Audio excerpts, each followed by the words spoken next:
So were you like us, where it took us a day and a half after the Butler did it and Coach Coop news that we didn't really talk about Hammerbeck committing when the sky was falling?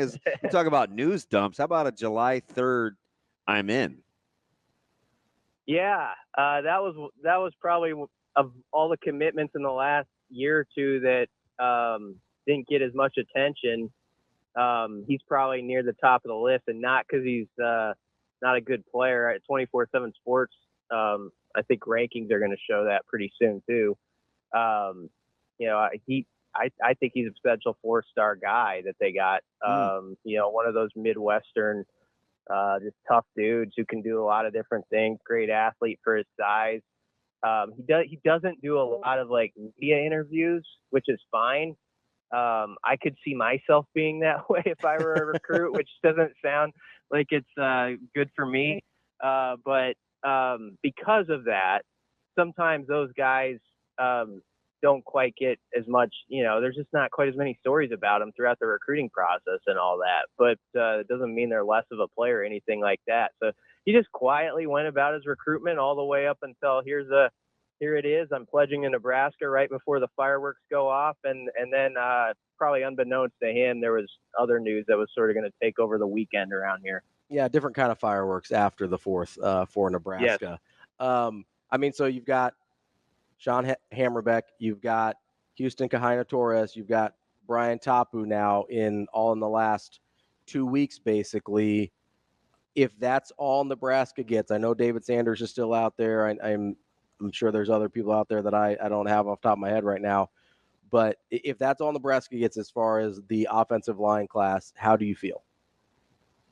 I feel good. I mean, I was the one who came and read off like 12 names a couple weeks ago on here when people were kind of, not you guys, I don't think, but there were some people a little panicked because they had shot their shot with 3 or 4 linemen and it hadn't gone their way. They'd maybe been 2nd or 3rd on the list.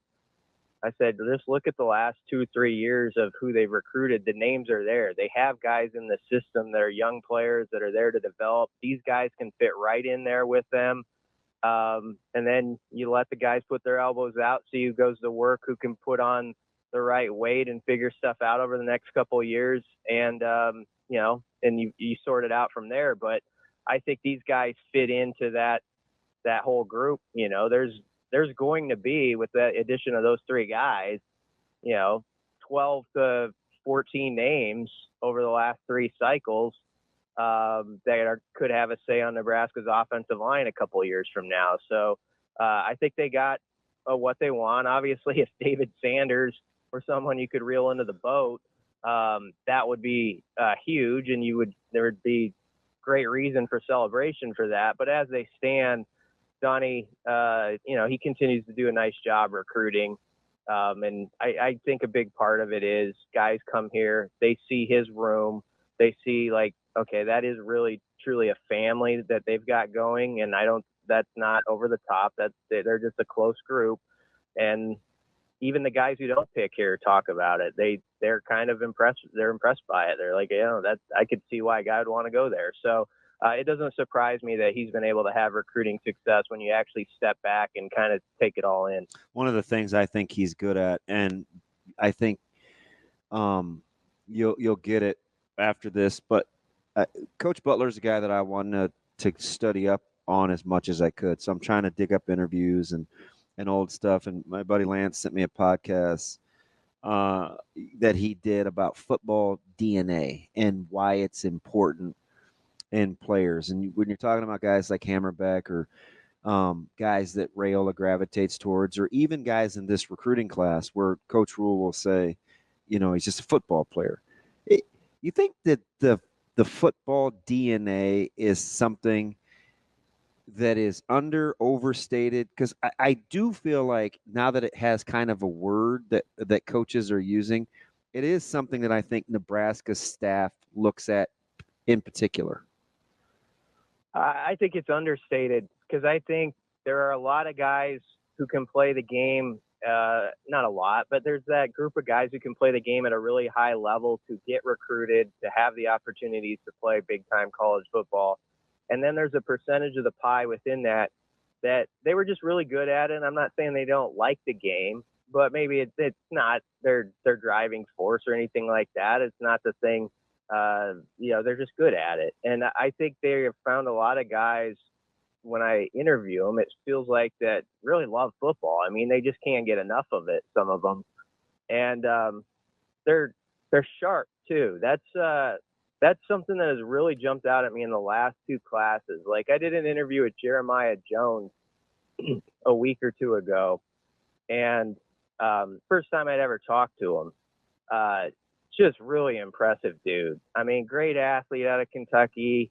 He's like 6'5", 215, something like that. Could play on either side of the ball, but just like the way he talked through the game, the way he's like, was taking notes on his official visit about everything. I think they're in on guys like that, and they do their research on, sort of some of the mentalities attached to these players. And it's not just all about what does their huddle film or the tape beyond that show, but it's also like, how's this guy process things? How much is he a worker? And it feels like they're on the right track. It just sort of from my surface interviews with the type of guys who are like that. BC, you talk to a lot of these guys, obviously, and you have a different perspective on it than a lot of people do. It seems kind of going along that line of thinking. It seems like there's this group of guys that think or seem to feel that being recruited and getting to the big time college is the end goal. And then there's guys that think either doing well in college, making the NFL, whatever, or just playing football for as long as humanly possible is the end goal. Is that something you've noticed, or would you not really describe it that way? Yeah, I don't know. It's just like, it feels like in the last class or two, there's just a certain drive and way of they're just sharp guys. Like, I mean, throw Damon's son in there. I mean, Caleb, when you talk to him in an interview, does it at age, when he was 16, 17, was doing those interviews better than I could have imagined, speaking to a stranger on the phone, asking me random questions, at that age. And I feel like when you do this stuff, you kind of like, man, these guys, they've got some guys who just they got that quick blinker, it's impressive to talk to them. My wife listens to me do the interview sometimes because I'll have it on my speakerphone. And full disclosure, she's not like a big sports fan, doesn't care that much about it, but she like listens in and she's just like, man, those kids, they're good. They're smart, they're sharp. Like it kind of goes against the whole idea. Like they used to be a couple decades ago against like, this is where the meatheads are, right? That was like, oh, they play football and stuff like that. No, these are some of our best guys are getting up at 5 a.m. and they're driven to do something. They've been driven for a long time. And I just feel like Nebraska has some guys that seem like that drive isn't about to stop anytime soon. They know this is just one level. It's kind of to the question you're asking. And now there's a next level to try to reach. And you hope you can find those guys who just keep staying inspired by it. And they know there's more out there, even though they've had success at this level. BC, from a, like a development standpoint, we've talked the last handful of weeks about this sequential development, right? This guy is at the top. He'll play X amount of plays. You get this guy ready. You get this guy in the fold. Can you imagine conversations, or do you hear conversations with recruits where they talk about everything but the immediacy of playing time? Because it doesn't seem like that comes up in a lot of the write-ups. And I only ask the question because that was never a thing when I was being recruited, right? I always looked at it like, in guys that I knew that were being recruited, right? Okay, it's a process. I'm probably going to take a year if I can play early. I'd like to not redshirt, but gosh, redshirt freshman, sophomore. Like, you start to build this thing in your head of how it's supposed to look, but you don't say it out loud, right? Because you don't want to relent. You want to go compete. Do you get that sense? Because I don't hear playing time come up a ton.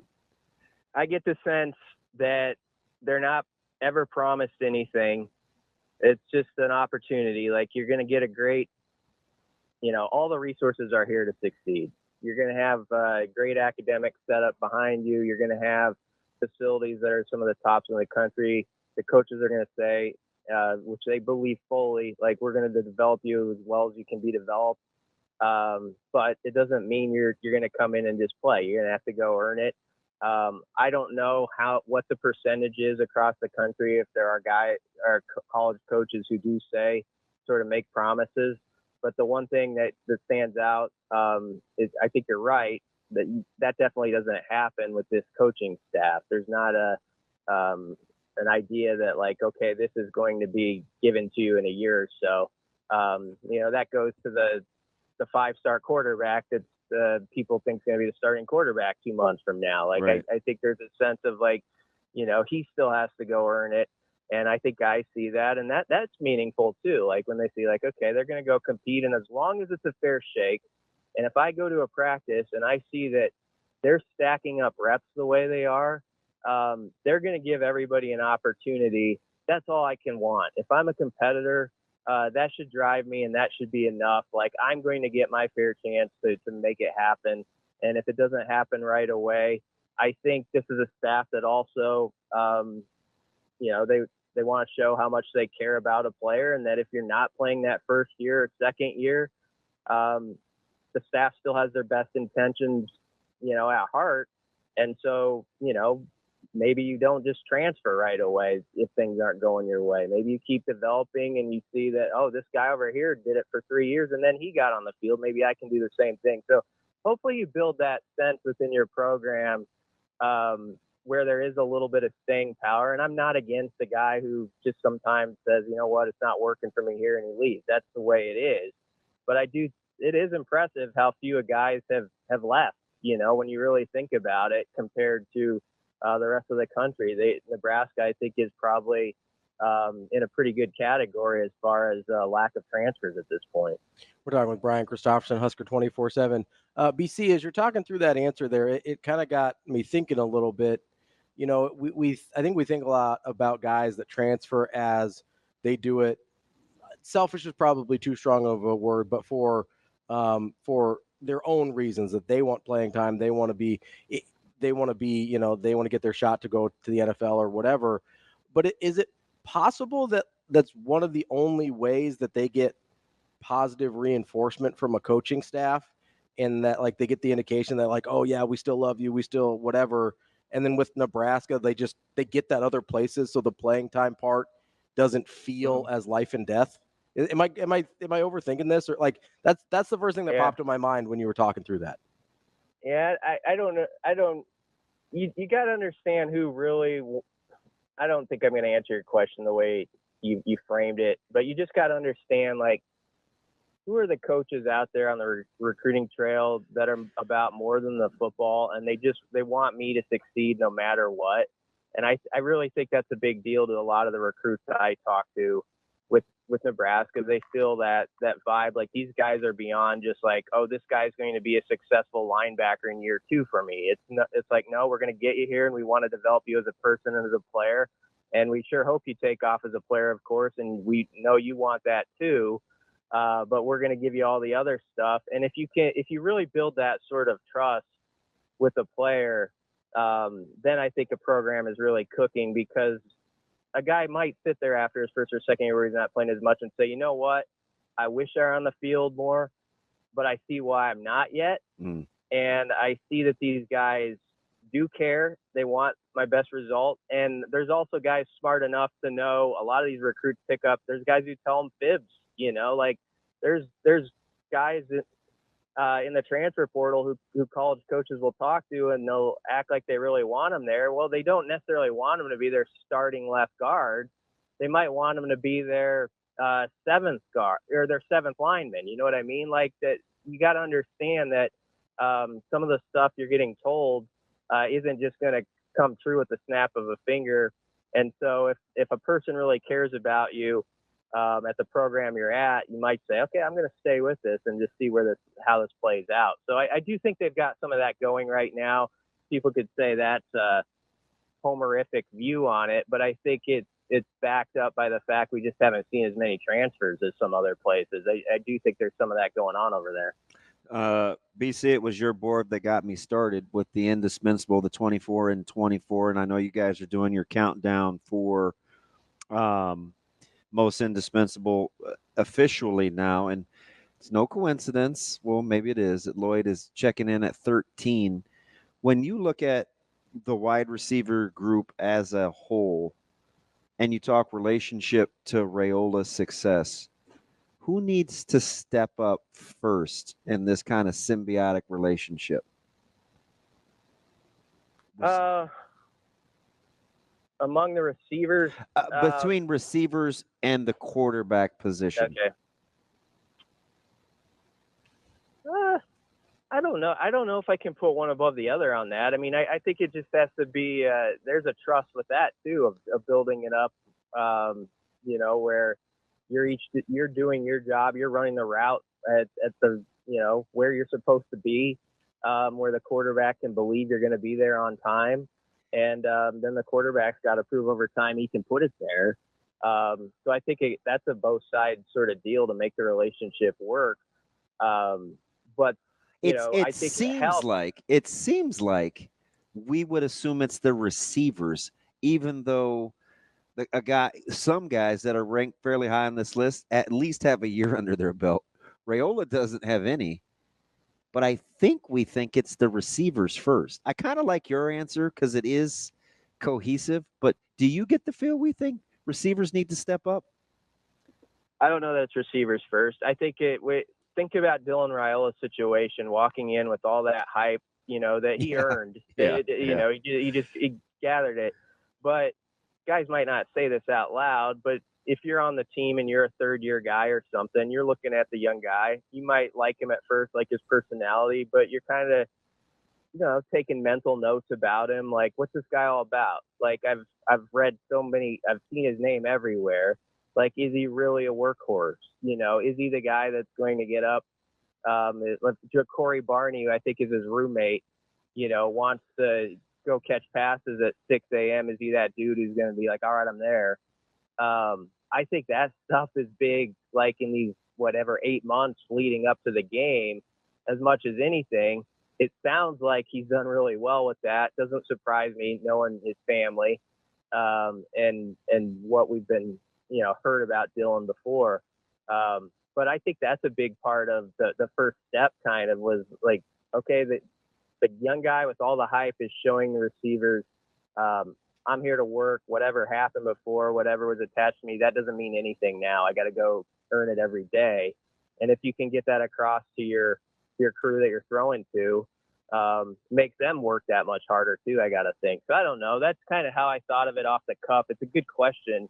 Kind of makes you think, but I have to also believe it helps in a room where it feels like right now there are like 8 or 9 names you could throw out there at receiver, and it's like that would push you, right? I mean, Janarian Bonner entered the equation again this offseason at that position, and so like he can take reps, and Alex Bullock played like the 3rd most reps of anybody on the offense last year or something like that. So they've got guys like that, and then Banks and Nair are here, and Lloyd and Coleman are going to want theirs, and Barney. There's just a lot of guys to try to build up that rotation, and I would think that competitiveness just to be higher up on the depth chart should be a driving factor too. So that they've seemed to have things going behind the scenes at that position. I'm also fully understanding and with the crowd that's like, all right, let's just see it now, because I've had seasons before where I've thought Nebraska's wide receivers could have a nice group of 7 or 8 guys, and then late October it's like 2 or 3 that you really trust. I don't think that's going to be the case this year. I think they're going to go above that number, but I'm in that category. I put it before us, and then we'll nod our heads after that. Have we had a group? So I know it went from Toure to Palmer, and it seems kind of individual based. Am I missing anything in the last 6-7 years where it's been the group? I don't think so. Not that I can think of. There's been like times where you're like, okay, they got 2 or 3 really guys. But I feel like too often you've gotten a game in November and you looked out there, like last year was nobody's fault really, because they were working. There had been so many injuries like Marcus Washington and IGC, who I didn't even mention, by the way. IGC could be in the mix. That you had guys who were playing probably ahead of their schedule. But Billy Kemp comes up limping in one of the games in November, and I remember looking out there and I'm like, who are they going to here? And it was not a knock on, Malachi or anybody like that. It's just like, they're like a year ahead of where they're supposed to be out there right now trying to play against Wisconsin or whatever. And, this year I feel like maybe you can cross that bridge. That's the big thing. And if they can do it, then I feel like maybe you can stay over on that side and keep it going. They've just got to get across it first. That's Brian Christopherson, Husker 24/7. BC, we appreciate the time as always. We'll talk to you next week. Yep, thanks a lot, guys.